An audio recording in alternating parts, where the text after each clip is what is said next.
Yo mga par, good evening nga sa inyo. At tayo ngayon ay nandito sa bayan ng Naik dahil manunod nga tayo ng laban ng Mavs Phenomenal tsaka nitong Team Naik at sana naman nga maging maganda ang laban at tingnan natin kung anong magaganap at sana ay makakwest tayo ng maganda-ganda. Ito, tingnan natin mga par. Yung pala na may ban na ipapasok.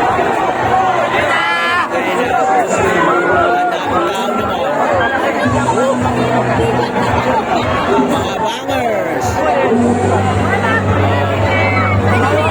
Okay nang ina Coach Mav, napakatagal mo. Ngalay na ako katitingala. Daming tao mga parko. Sikip naman hindi na kami mapasok sa court. Sobrang daming tao, punong-puno. Wala na mga pwestuhan talaga.